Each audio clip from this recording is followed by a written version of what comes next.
بسم اللہ الرحمن الرحیم الحمد للہ رب العالمین الصلاۃ والسلام علیک یا سیدی یا رسول اللہ وعلی آلک واصحابک یا سیدی یا حبیب اللہ۔ اللہ تعالیٰ کے عظیم بابرکت نام سے آغاز کرتے ہیں جو ہمارا خالق و مالک ہے۔ ہمارا بخاری شریف کا درس چل رہا تھا۔ اس سے قبل ہم نے نبی رحمت رسول محتشم صلی اللہ علیہ وآلہ وسلم کی 42 احادیث مبارکہ جو بخاری شریف کے اندر نقل کی گئی ہیں وہ پڑھنے کی سعادت حاصل کی تھی۔ آج اسے آگے پڑھنے لگے ہیں۔ اللہ تعالیٰ سے دعا ہے اللہ تعالیٰ میری زبان پر کلمت الحق جاری فرمائے اور ہم سب کو اس پر عمل پیرا ہونے کی توفیق عطا فرمائے۔ آئیے دیکھتے ہیں حدیث نمبر 43 وہ کیا ہے۔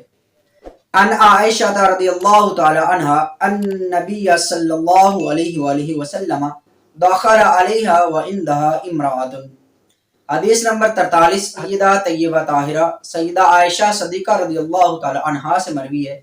وہ فرماتی ہیں کہ نبی رحمت رسول محتشم صلی اللہ علیہ وآلہ وسلم ان کے پاس تشریف لائے اور اس وقت ان کے پاس ایک عورت بیٹھی ہوئی تھی۔ قال من هذه؟ قالت فلانۃ تذکر من صلاتها۔ کریم آقا صلی اللہ علیہ وآلہ وسلم نے ارشاد فرمایا اے عائشہ یہ عورت کون ہے؟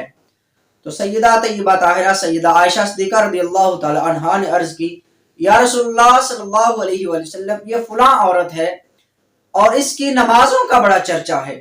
قال مہ علیکم بما تطیقون فواللہ لا یمل اللہ حتی تملوا۔ تو نبی رحمت صلی اللہ علیہ وآلہ وسلم نے ارشاد فرمایا کہ اس بات کو چھوڑ دو، تم وہی عبادت کرو جس کی تم طاقت رکھتے ہو۔ فواللہ لا یمل اللہ حتی تملوا، پس اللہ کی قسم اللہ رب العزت نہیں اکتاتا جب تک تم نہ اکتا جاؤ۔ یہاں اکتانے کا مطلب یہ ہے کہ اللہ رب العزت اس وقت تک اجر عطا فرماتا رہتا ہے جب تک بندہ عبادت کرتا رہتا ہے، اور جب بندہ عبادت کرنے سے اکتا جاتا ہے تو پھر اللہ رب العزت اجر عطا نہیں فرماتا۔ اور آگے حضور نے ارشاد فرمایا وَقَانَ أَحَبَّ الدِّينِ إِلَيْهِ مَا دَوَامَ عَلَيْهِ صَاحِبُهُ، اور میرے محبوب نے ارشاد فرمایا کہ اللہ تعالیٰ کے ہاں وہ عمل زیادہ پسندیدہ ہے، وہ عبادت سب سے زیادہ پسندیدہ ہے جس پر اس کے کرنے والا دوام اختیار کرے۔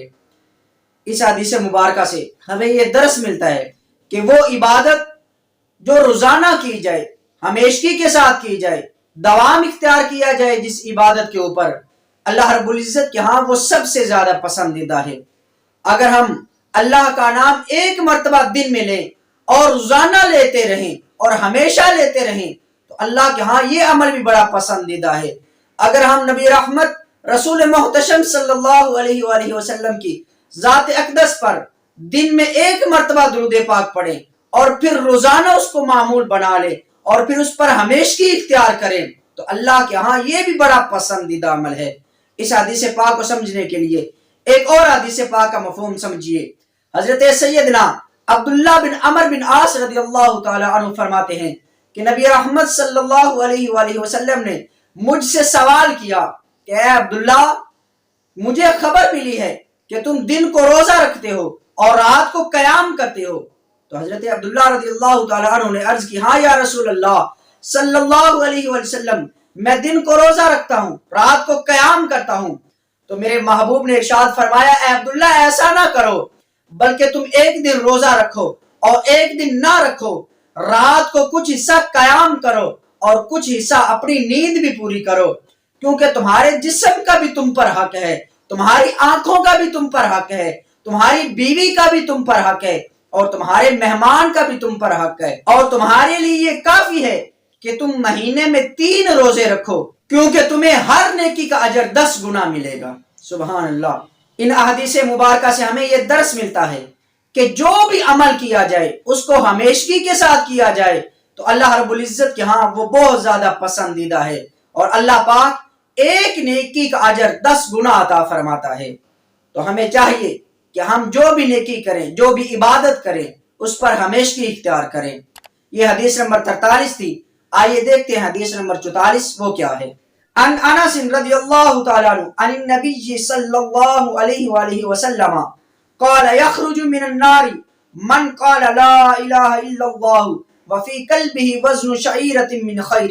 حدیث نمبر 44 حضرت سیدنا انس رضی اللہ تعالیٰ عنہ سے مروی ہے، وہ فرماتے ہیں کہ نبی رحمت رسول محتشم صلی اللہ علیہ وآلہ وسلم نے ارشاد فرمایا کہ وہ شخص دوزخ سے نکل آئے گا جس نے بھی پڑھا ہوگا لا الہ الا اللہ اور اس کے دل میں ایک جوں کے دانے کے برابر بھی نیکی ہوئی، اور آگے ارشاد فرمایا وَيَخْرُجُ مِنَ النَّارِ مَنْ قَالَ لَا إِلَهَ إِلَّا اللَّهُ وَفِي قَلْبِهِ وَزْنُ بُرَّةٍ مِّنْ خَيْرٍ، اور میرے محبوب نے ارشاد فرمایا وہ شخص بھی دوزخ سے نکل آئے گا جس نے کہا ہوگا لا الہ الا اللہ اور اس کے دل میں ایک گندم کے دانے کے برابر بھی نیکی ہوئی تو وہ بھی دوزخ سے نکل آئے گا، اور آگے ارشاد فرمایا من قال لا الہ الا اللہ وفی قلبہ وزن ذرۃ من خیر، اور میرے محبوب نے ارشاد فرمایا وہ شخص بھی دوزخ سے نکل آئے گا جس نے کہا ہوگا لا الہ الا اللہ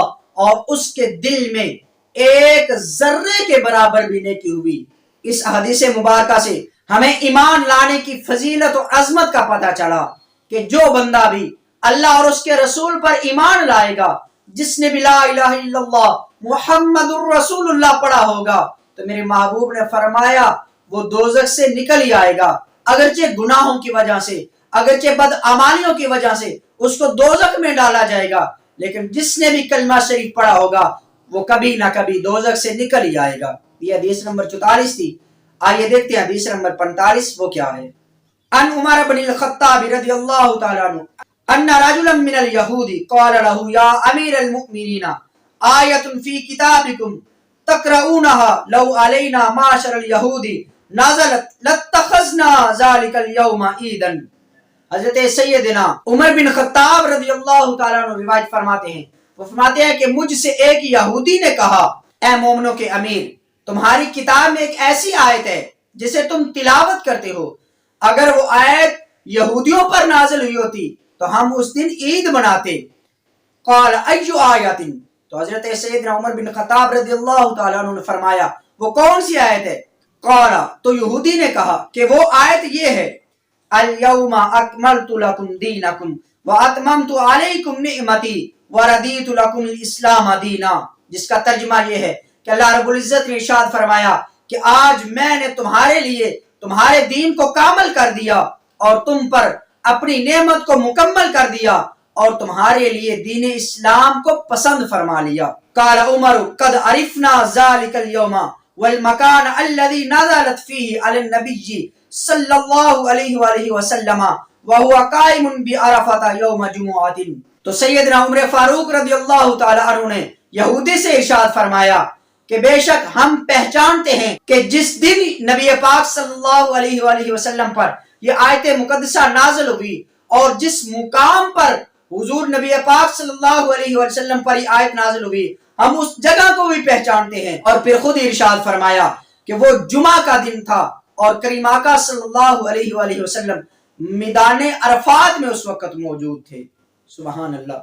اس حدیث پاک سے ہمیں یہ درس ملتا ہے، یہ سبق ملتا ہے کہ اسلام ہی سب سے پیارا دین ہے، کیونکہ اسے اللہ رب العزت نے ہمارے لیے پسند کیا ہے، لہٰذا ہمیں اسلام کی تعلیمات پر عمل پیرا ہونا چاہیے۔ اللہ پاک سے دعا اللہ پاک ہمیں عمل کی توفیق عطا فرمائے۔